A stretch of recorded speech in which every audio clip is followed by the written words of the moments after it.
Hola, buenas a todos y a todas. En este vídeo vamos a hacer un resumen del apartado que se refiere a la resolución de conflictos. Todas las personas se enfrentan diariamente a conflictos. Las personas en situación de dependencia y sus cuidadores también. Y sus conflictos suelen tener relación con diferentes áreas, incluidas su propia salud y la de sus familiares. Del mismo modo, estos conflictos también van a surgir en relación con los compañeros o superiores dentro del contexto laboral. Son inevitables.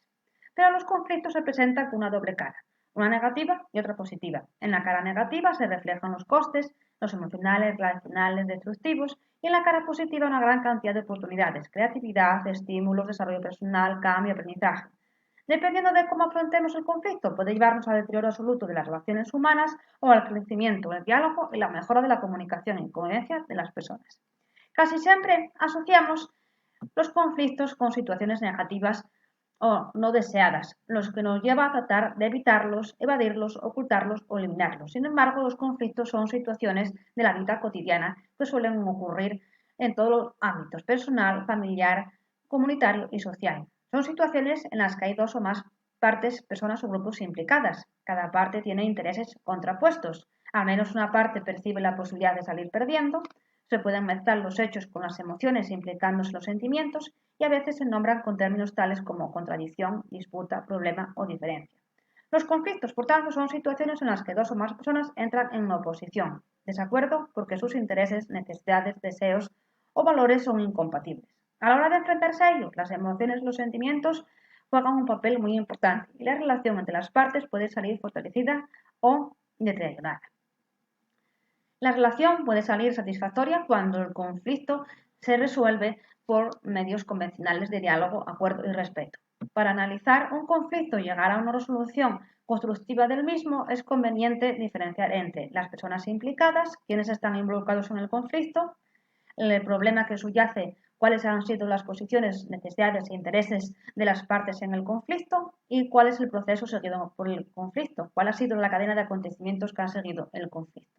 Como hemos visto, hasta ahora el conflicto es una situación que se produce en lo cotidiano, en una contraposición de intereses y necesidades personales. Es algo natural en las relaciones humanas y en todos los procesos de interacción social. Existen conflictos. Existen diferentes formas de clasificar los conflictos de acuerdo con los criterios elegidos. Veamos algunas de estas clasificaciones. Según la intensidad del conflicto, son violentos, de intensidad media o conflictos latentes. Cuando se pasa de los violentos a una forma explícita de violencia, a una intensidad media, o los latentes cuando están escondidos. Después están según el grado de violencia manifestada del conflicto, que son de baja intensidad o de alta intensidad. Los de baja intensidad son caracterizados por tener una proyección temporal breve y con posiciones e intereses negociables. Y la alta intensidad son conflictos con intereses innegociables y presentan una proyección en el tiempo larga y dilatada. Según el eje del conflicto o causa que lo provoca, pueden ser conflictos de la relación, que se deben a problemas de relación entre las personas, conflictos de relación con la información, cuando alguna información no está clara y no podemos tomar las decisiones correctas, conflictos de intereses que están causados por la competición entre necesidades que se piensan incompatibles, conflictos estructurales que son causados por la configuración de las estructuras personales en una organización, por ejemplo, los conflictos laborales, y los conflictos de valores, que son causados por sistemas de creencias y valores incompatibles o percibidos como incompatibles, como por ejemplo cuando el sistema de valores no es consensuado o discutido. Y por último tenemos, según la dimensión personal, pueden ser intrapersonales cuando interviene una sola persona, interpersonal si se da entre dos o más personas, intergrupal cuando se da entre diferentes grupos y cuando se da entre un mismo grupo, un ámbito grupo, es intragrupal. Para poder solucionar los conflictos en los que nos vemos implicados es necesario conocer su naturaleza y su evolución. En la naturaleza del conflicto intervienen hechos, lo que pasa, y emociones, cómo percibimos y sentimos lo que pasa. En cuanto a su evolución, todos los conflictos pasan por las mismas fases, sean del tipo que sean. La única diferencia se da en mayor o menor grado de rapidez en el que ocurren las etapas. Empezamos por la primera etapa, que es el periodo de inicio e incomodidad. El conflicto se desarrolla con lentitud y poca intensidad. Normalmente las partes guardan información, no se les es claro, lo que esperan desconfianza y procura tensión. En la fase 2, que es el periodo de escalada, se produce con más celeridad y la intensidad del conflicto aumenta considerablemente. Aparecen agresividad y las emociones. Todas las partes implicadas saben que hay un conflicto y no pueden ignorarlo. Es la fase crucial, donde se pueden buscar una solución o provocar una crisis total.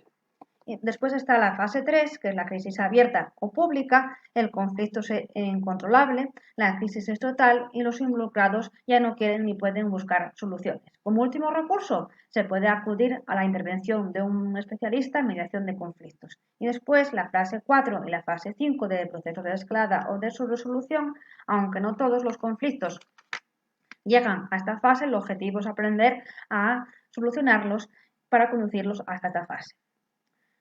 Cuando en cualquiera de los ámbitos de la vida de la persona se enfrenta a un conflicto, bien como ausente, agente implicado, bien como agente externo, debemos seguir un protocolo para la intervención. Un método adecuado para la solución de conflictos debería seguir los siguientes pasos: reconocer y analizar el problema, aceptar su existencia, escoger una estrategia de actuación considerando la situación en la que se encuentra el conflicto y también otros recursos y posibilidades, buscar un método y un lugar para el diálogo entre las partes, como por ejemplo las reuniones, estableciendo un proceso de negociación, o a través de la intervención de una tercera parte neutral, como puede ser un mediador, que medie entre las partes en conflicto y facilite la llegada de acuerdos.